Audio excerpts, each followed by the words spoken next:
और देश की राजनीति में एक बार फिर से ऑपरेशन लोटस चर्चाओं के केंद्र में है। इस बार जम्मू कश्मीर के मुख्यमंत्री उमर अब्दुल्ला ने बीजेपी पर सीधा हमला बोल दिया है।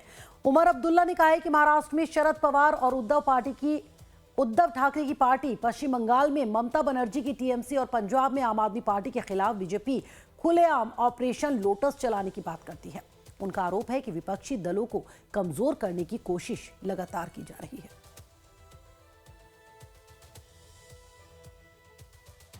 देखिए महाराष्ट्र का हाल, क्या किया आपने शरद पवार साहब और उद्धव ठाकरे साहब की पार्टियों को। देखिए वेस्ट बंगाल का हाल, क्या किया आपने ममता बनर्जी की पार्टी को। देखिए आम आदमी पार्टी हमारे हमसाये में पंजाब में कितने एमपी लिए आपने वहां से। किस किस रियासत की बात करूं, आप तो खुद फख्र से कहते हो ऑपरेशन लोटस हमने चलाया, फिर आप कहते हो कि यहां आप बैकडोर एंट्री नहीं करना चाहते हो। हमारे ऊपर इल्जाम लगता है कि हम बैकडोर करते हैं। उमर अब्दुल्ला के बयान के बाद विपक्ष ने भी बीजेपी पर हमला तेज कर दिया है। समाजवादी पार्टी और कांग्रेस का आरोप है कि बीजेपी लोकतांत्रिक तरीके से चुनी गई सरकारों को अस्थिर करने की कोशिश करती रही है।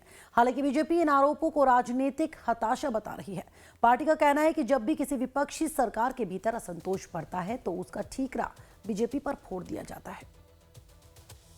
जिस तरीके का उमर अब्दुल्ला ने प्रॉमिसेस किए थे चुनाव जीतने से पहले, उनको वो डिलीवर नहीं कर पा रहे। उनकी पार्टी में भी असंतोष है और वो जनता का आक्रोश इस सरकार के खिलाफ बढ़ता जा रहा है। भारतीय जनता पार्टी ने वैली के भी कई इलाकों में अपनी अच्छी पैठ बनाई है, तो इन सबों से वो परेशान होकर जनता का ध्यान भटकाने के लिए 20-30 करोड़ में विधायकों के खरीदने की जो बात कर रहे हैं वो पूरी तरीके से बेबुनियाद है। और ये कोई पहली बार नहीं हुआ। इससे पहले कर्नाटक में भी कभी ऑपरेशन लोटस चलता था, तो कभी हिमाचल प्रदेश में ऑपरेशन लोटस चलने की बात आती है। यानी जहां भी विपक्ष की सरकार संकट में होती है किसी भी कारण से, एक ऑपरेशन लोटस बोलकर वो जो नैरेटिव है बदलने की कोशिश करते जो। वहीं अगर लोकसभा में सांसदों के गणित की बात करें तो कुल सीटें हैं 543 और बहुमत का आंकड़ा 272। बीजेपी के पास 240 सांसद हैं, एनडीए के पास 293 के आसपास सांसद हैं। यानी बीजेपी अकेले बहुमत से 32 सीटें दूर है। वहीं बीजेपी का कहना है कि वो संवैधानिक मूल्यों में विश्वास करती है और किसी चुनी हुई सरकार को अस्थिर करने की राजनीति नहीं करती। पार्टी नेताओं का दावा है कि विपक्ष अपने आंतरिक कलह और राजनीतिक कमजोरी छिपाने के लिए ऑपरेशन लोटस का मुद्दा उछालता है। लेकिन विपक्ष का तर्क है कि पिछले कुछ सालों में कई राज्यों में राजनीतिक घटनाक्रमों ने ऐसे आरोपों को और हवा दी है।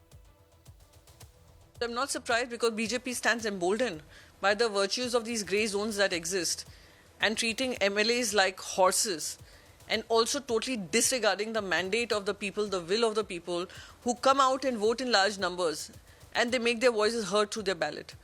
दुर्भाग्य इस बात का है कि इस देश की संवैधानिक संस्थाएं कहीं न कहीं से मोदी जी के साथ कंप्रोमाइज्ड हैं। मैं तो कहूँगा सिख समाज से और पूरे दुनिया के लोगों से।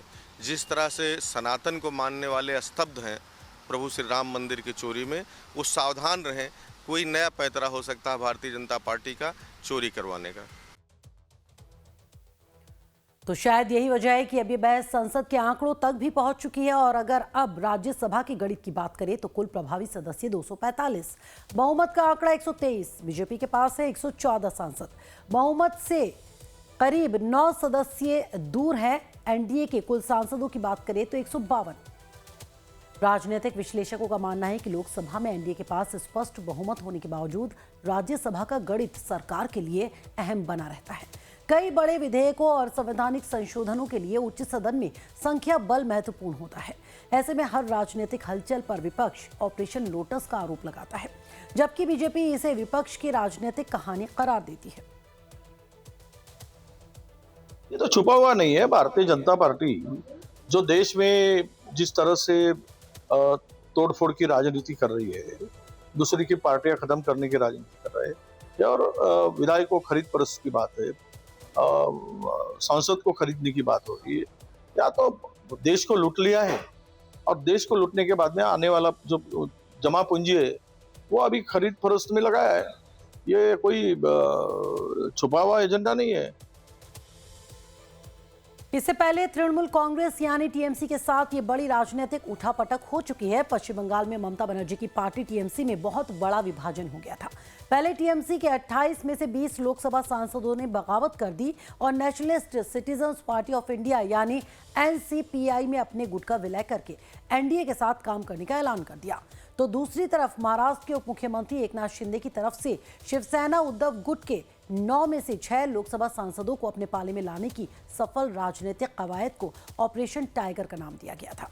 इस गुप्त ऑपरेशन टाइगर के तहत उद्धव गुट के 6 सांसद 22 जून को एकनाथ शिंदे की शिवसेना में आधिकारिक रूप से शामिल हो गए थे। मतलब साफ है कि ऑपरेशन लोटस ये शब्द भारतीय राजनीति में अब सिर्फ एक आरोप नहीं बल्कि हर बड़े राजनीतिक घटनाक्रम के साथ जुड़ने वाला स्थायी विवाद बन चुका है। एक तरफ उमर अब्दुल्ला और विपक्ष बीजेपी पर सरकारें गिराने का आरोप लगा रहे हैं, तो दूसरी तरफ बीजेपी इसे विपक्ष की विफलताओं से ध्यान भटकाने की कोशिश बता रही है।